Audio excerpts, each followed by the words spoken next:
안녕하세요. 도쿄에서 사주 보는 남자, 사주인 도쿄입니다. 돈.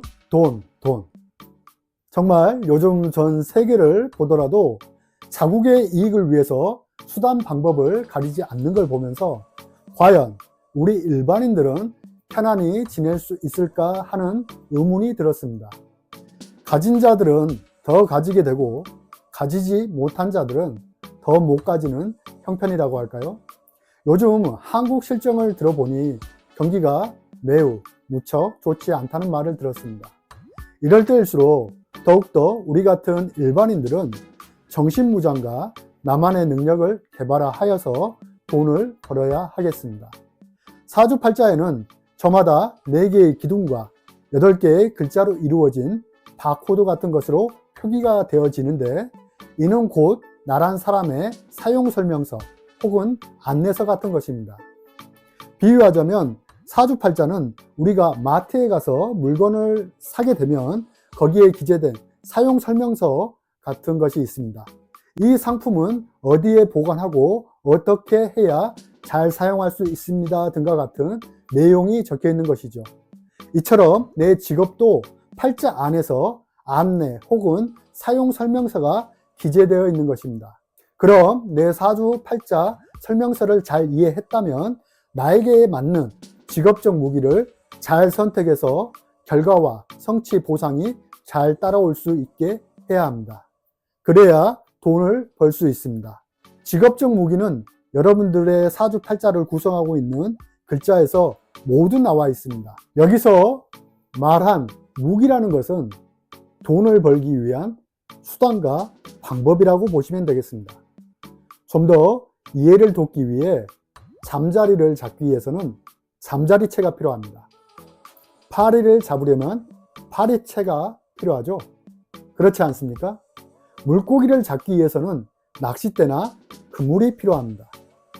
제가 상담을 할 때 가끔, 아주 가끔 본인의 사주 설명서나 안내서를 이해하지 못하는 분들이 계십니다.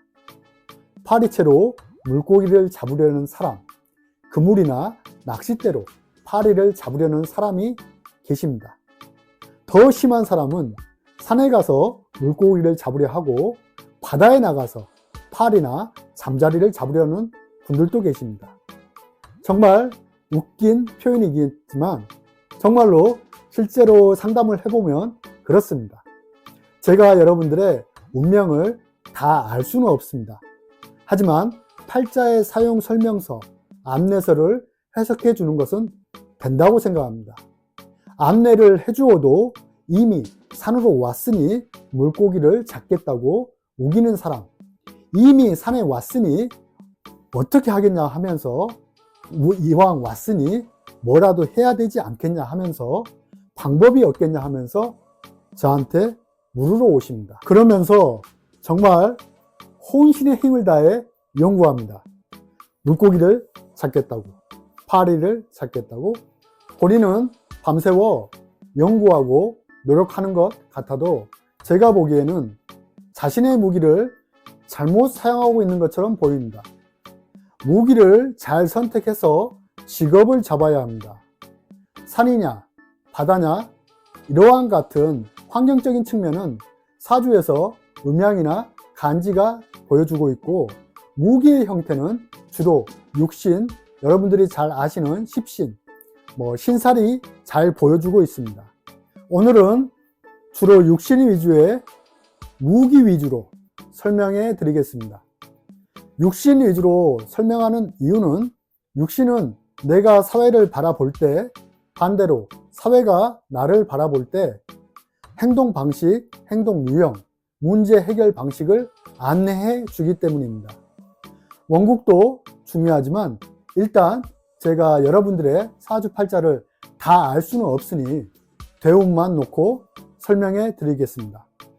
다음의 내용의 항목 중 본인의 사주팔자에서 가장 두드러지게 강하게 표출된 육신이 여러분들이 가지고 있는 진정한 무기라고 생각하시면 되겠고 그 무기를 활용해서 직업을 구성해야 좋습니다.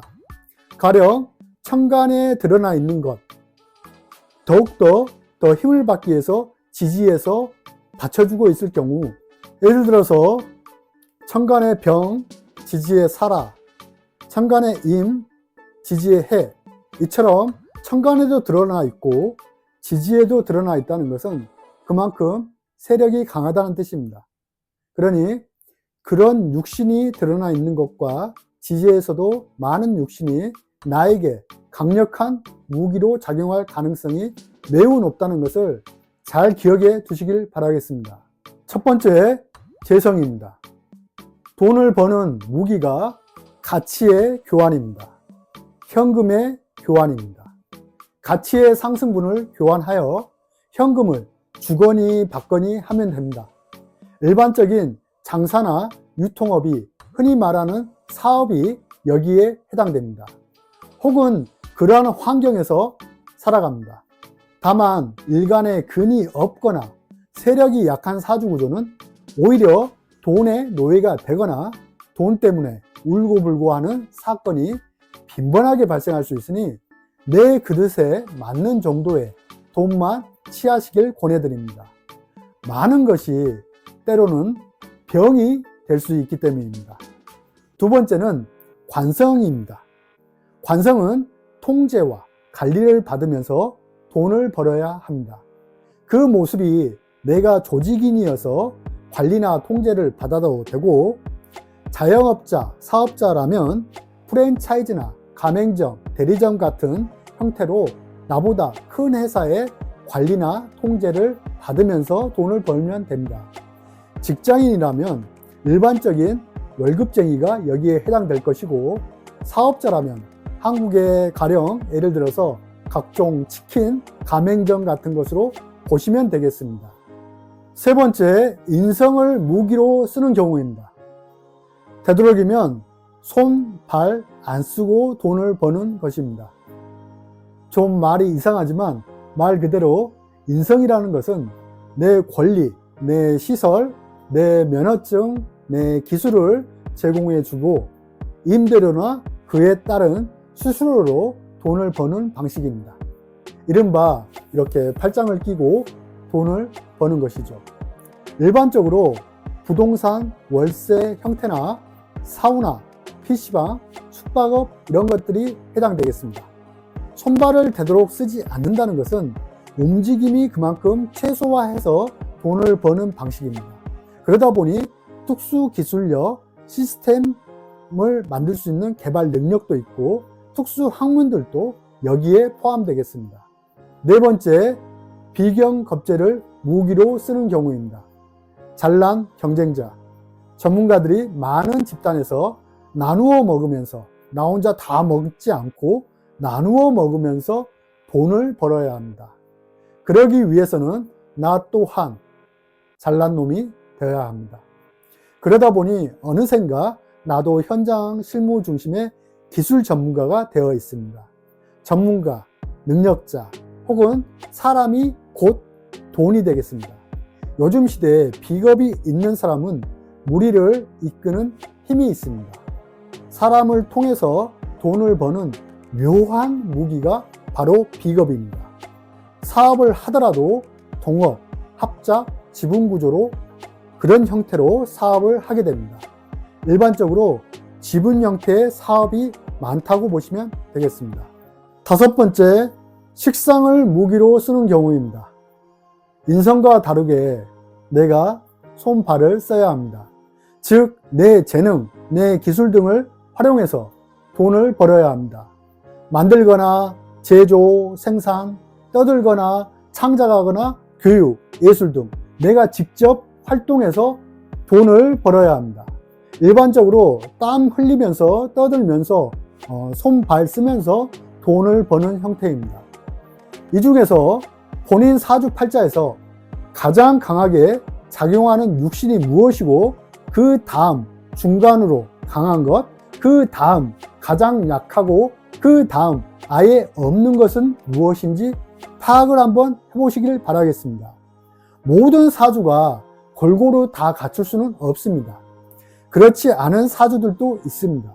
예를 들어서 비겁이 4개, 인성이 2개, 식상이 1개, 관성이 1개, 재성은 아예 없고, 만약 이러한 사주 구조가 있다고 한다면 돈을 버는 무기가 어디에 쏠려 있나요?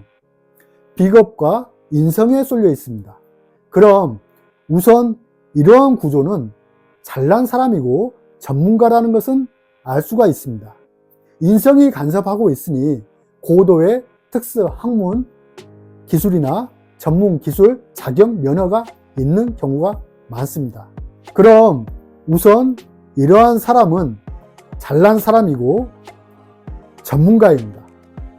인성이 간섭하고 있으니 고도의 특수 학문 전문 기술이나 면허 자격을 가지고 있겠습니다.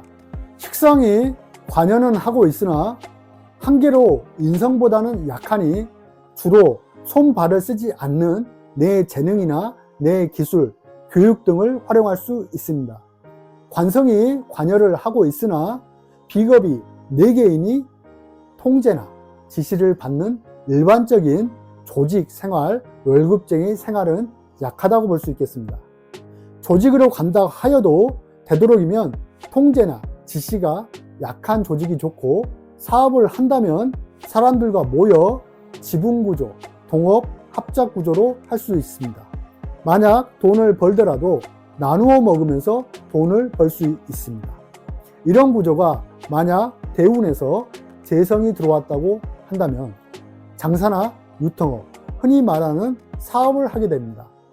다만 내 사주에 없는 글자가 들어올 때는 주의를 해야 하는데, 없는 것이 들어왔다는 건 내가 지금까지 잘 사용해 보지 않았던 글자가 들어온 것입니다. 그렇기 때문에 주의가 요구되며, 내가 잘 사용하지 않았던 놈이 들어왔을 때는 이때에는 기존에 내가 잘한 것을 가지고 재성을 활용해서 사업을 하면 됩니다. 예를 들어서 인성의 기술 사업, 사람을 교육시키는 교육 사업이라든지 수수료 사업이라든지 임대료 사업이라든지 이렇게 판단할 수 있겠습니다. 그런데 가령 엉뚱하게도 인성 대운이 왔는데 재성을 사용해서, 즉 현금을 가지고 설치거나, 비겁 대운인데 현금을 가지고 설치면 돈을 벌겠습니까? 절대 돈을 많이 벌 수 없습니다. 위에서 말한 파리채로 바다에 나가 물고기를 잡는 모습입니다.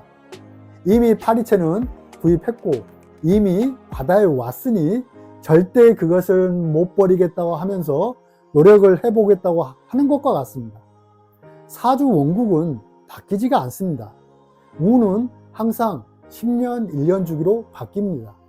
그러니 본인의 사주 원국을 먼저 파악하시고 운을 대입하여 활용하면 반드시 돈을 벌 수 있습니다.